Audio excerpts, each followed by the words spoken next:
स्वागत सुस्वागत आपण मानकु ओडिया क्लास को। आज आम आलोचना करिबा +3 ओडिया ऑनर्स सेकंड सेमिस्टर रो कोर पेपर 3 रो यूनिट 2 रे जो रही आधुनिक ओडिया साहित्य रो स्रष्टा। ये आधुनिक ओडिया साहित्य रो स्रष्टा मध्य रे आमे पढ़िबा राधानाथ रायंको काव्य, गंगाधर मेहरंको काव्य, मधुसूदन रावंको कविता, फकीरमोहन सेनापतिंको गल्प उपन्यास एतिकी आमे पढ़िबा। आज भिडियो रे आमे राधानाथ रायंको जीवनी विषय रे आलोचना करिबा। ता सहित राधानाथ रायंको सृष्टि संभार विषय रे आलोचना करिबा। परवर्ती भिडियो रे आमे राधानाथ रायंको काव्यर विषय वस्तु गुड़िक आमे आलोचना करिबा। भिडियोटी भल लागिले शेष रे लाइक करिवे, सब्सक्राइब करिवे, अधिकरु अधिक मात्रा सांगसाथी माननकु शेयर करिवे। प्रथमे आमे राधानाथ रायंको जीवनी विषय रे पढ़िबा। तापरे आगो को आमे तांकर रचना गुड़िक विषय रे बा तांकर सृष्टि संभार विषय रे पढ़िबा। कविवर राधानाथ राय 1848 ख्रीष्टाब्द सेप्टेम्बर 28 तारिख रे बालेश्वर जिल्लार केदारपुर ग्राम रे जन्म ग्रहण करिथिले। कविवर राधानाथ राय बालेश्वर जिल्लार केदारपुर ग्राम रे 1848 ख्रीष्टाब्द सेप्टेम्बर 28 तारिख रे जन्म ग्रहण करिथिले। तांको पितांको नाम श्री सुंदर नारायण और मातांको नाम श्रीमती तारिणी दासी। तांको पूर्वपुरुष बहु पूर्वरु बंग देशरु आसी ओडिशा रे बास करुथिले। राधानाथ रायंको पूर्वपुरुष माने अनेक वर्ष पूर्वरु बंग देश अर्थात बंगलारु आसी ओडिशा रे बास करुथिले। राधानाथ 5 वर्ष बयस रे मातांको हराइथिले। राधानाथ राय बाल्य समय अर्थात 5 वर्ष बयस ही माता देहांत हो जाइथिला।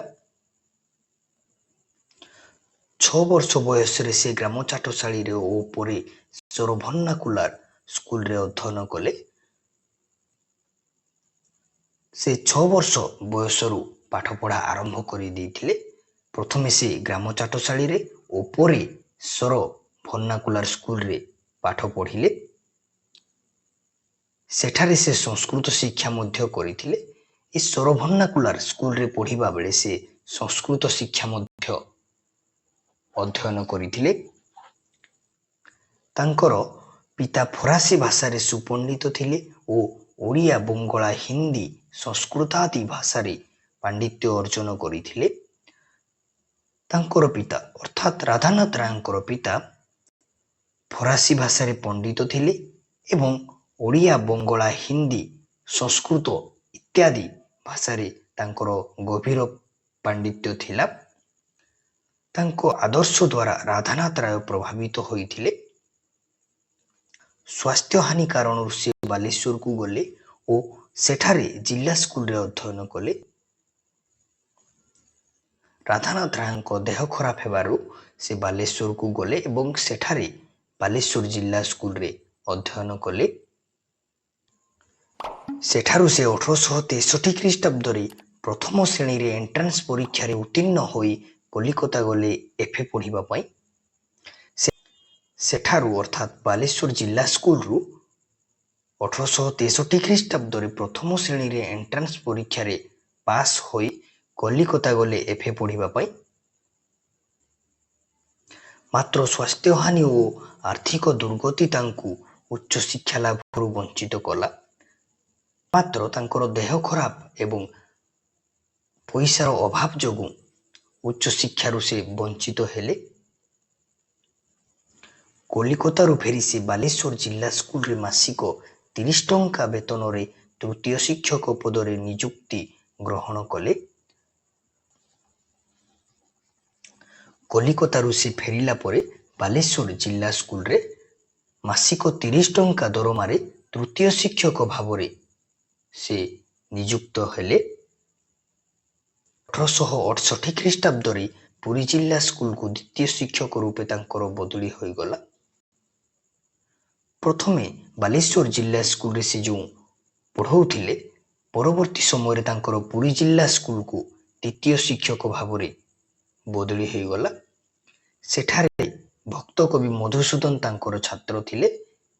पुरी जिला स्कूल रे ରାଧାନାଥ ରାୟଙ୍କର ଛାତ୍ର ଥିଲେ ଭକ୍ତ କବି ମଧୁସୂଦନ। 1872 ଖ୍ରୀଷ୍ଟାବ୍ଦରେ ସେ ବଙ୍ଗଳାର ବାଙ୍କୁଡ଼ା ଜିଲ୍ଲା ସ୍କୁଲକୁ ବଦଳି ହୋଇଗଲେ। 1872 ଖ୍ରୀଷ୍ଟାବ୍ଦ ବେଳକୁ ତାଙ୍କର ବଙ୍ଗଳା ବାଙ୍କୁଡ଼ା ଜିଲ୍ଲା ସ୍କୁଲକୁ ବଦଳି ହୋଇଗଲା। ସେହି ବର୍ଷ ବାଲେଶ୍ୱରକୁ ଫେରିଲେ ଡେପୁଟି ଇନ୍ସପେକ୍ଟର ରୂପେ।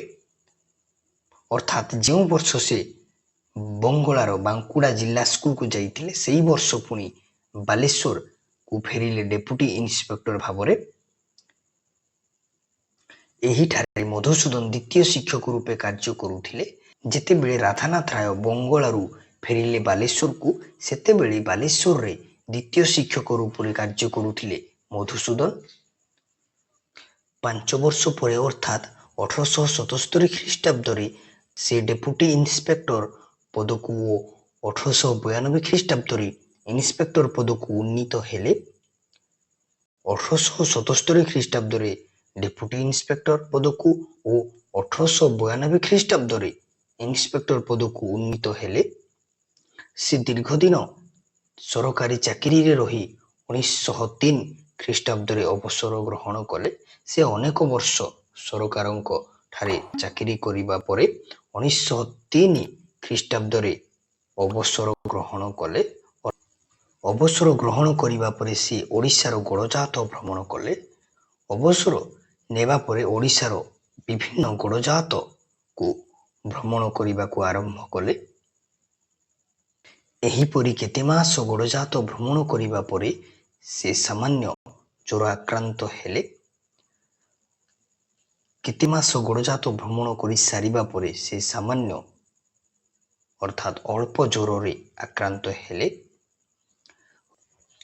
ରୁଗ୍ଣ ଶରୀର ଓ ବୃଦ୍ଧାବସ୍ଥା ପାଇଁ ଏହି ସାମାନ୍ୟ ଜ୍ୱର ତାଙ୍କୁ ଶଯ୍ୟାଶାୟୀ କଲା ଓ ଶେଷରେ 1908 ଖ୍ରୀଷ୍ଟାବ୍ଦ ଅପ୍ରେଲ 17 ତାରିଖରେ ମୃତ୍ୟୁବରଣ କରିଥିଲେ।